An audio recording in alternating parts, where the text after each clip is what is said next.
নাফিসা, রাজশাহীতে এখনো শীতের তীব্রতা শুরু না হলেও শীতের যে আমেজ, শীত লাগার যে অনুভূতি সেটা কিন্তু শুরু হয়েছে। আমরা দেখেছি যে সকাল সন্ধ্যা ঘন কুয়াশায় আকাশ ঢেকে যাচ্ছে।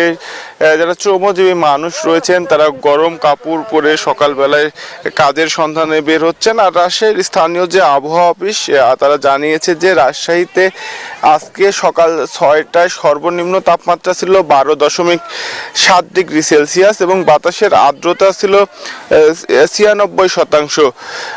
আর গত 24 ঘন্টা সর্বোচ্চ তাপমাত্রা ছিল 27 ডিগ্রি সেলসিয়াস। আর রাজশাহীতে গতকালকেও আমরা দেখেছি যে সকাল 6টায় তাপমাত্রা ছিল 14.5 ডিগ্রি সেলসিয়াস।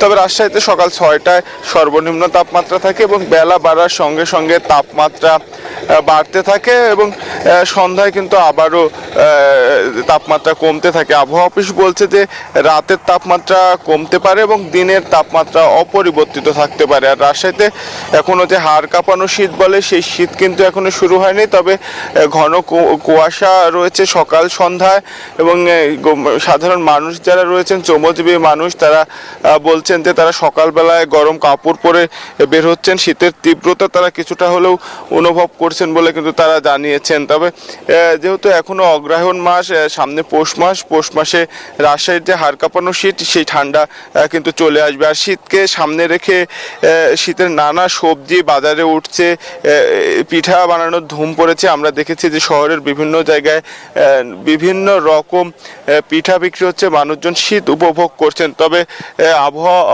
অফিস কিন্তু জানিয়েছে যে এই মাসের শেষে একদম পৌষেই কিন্তু হাড় কাঁপানো যে শীত সেই শীত শুরু হতে পারে।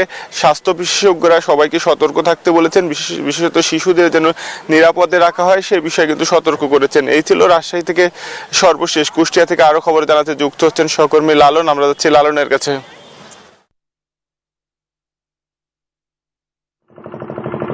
ধন্যবাদ মতিউর মুর্তজা। আপনি রাজশাহী থেকে যেমনটি জানাচ্ছিলেন, কুষ্টিয়ার চিত্র যদি একটু বলি, কুষ্টিয়ার তাপমাত্রা কিন্তু 15 থেকে 26 ডিগ্রি সেলসিয়াসের মধ্যে অবস্থান করছে। আমরা সকাল 6টার তাপমাত্রা যেটি জেনেছি 15 ডিগ্রি সেলসিয়াসে ছিল, যেটি এখন সকাল 9টার পরে কিন্তু সেটি প্রায় 21.5 ডিগ্রি সেলসিয়াসে অবস্থান করছে। আমি এই যে হেমন্তকাল, সেই হেমন্তকাল বা শীতের আগ মুহূর্তের যে আবহাওয়া, সেই বিষয়গুলো নিয়ে কৃষকদের সাথে কথা বলেছি, যারা একেবারেই তৃণমূলের কৃষক। তারা কিন্তু বলছেন যে তারা সেই ভোরবেলা থেকেই কিন্তু মাঠে আসছেন, তারা কাজ করছেন কৃষি জমিতে, তাদের যে বিভিন্ন যে ফসলের চাষাবাদ সেই প্রস্তুতি কিন্তু তারা নিচ্ছেন। তারা বলছেন যে যদিও আসলে শীতকাল এখনো পুরোদমে শুরু হয়নি, কিন্তু শীতের আগ মুহূর্তে যে আবহাওয়া সেটি কিন্তু সকাল এবং সন্ধ্যা এবং রাত জুড়ে কিন্তু শীতের আবহাওয়া বিরাজ করছে এবং এতে করে কিন্তু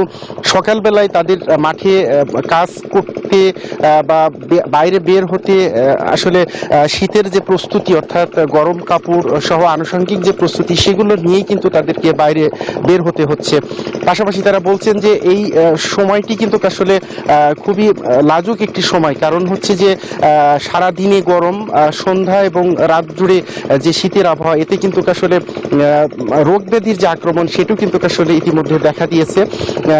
আমি বিশেষজ্ঞ চিকিৎসকদের সাথে কথা বলেছি, তারা বলছেন যে সকাল সন্ধ্যা এবং রাত জুড়ে অবশ্যই গরম কাপড় ব্যবহার করতে হবে। আর পাশাপাশি যদি একটু বলি যে শীতের যেসব সবজি বা আবাদ, সেগুলো কিন্তু আসলে কুষ্টিয়ার মাঠ জুড়ে কৃষকরা করছেন এবং তারা বলছেন যে এই আবহাওয়াতে কিন্তু আসলে যদি বৃষ্টির সম্ভাবনা বা অতি বেশি মাত্রায় কুয়াশা পড়ে, সেই ক্ষেত্রে কিন্তু আসলে শীতকালীন বা আগাম শীতকালীন যেসব সবজি বা ফসল মাঠে রয়েছে সেগুলো কিন্তু ক্ষতি হওয়ার সম্ভাবনা রয়েছে বা ক্ষতির মুখে পড়বেন। তো এই ছিল শীতকালীন আবহাওয়া নিয়ে কুষ্টিয়া থেকে সর্বশেষ। লালন, আপনাকে ধন্যবাদ।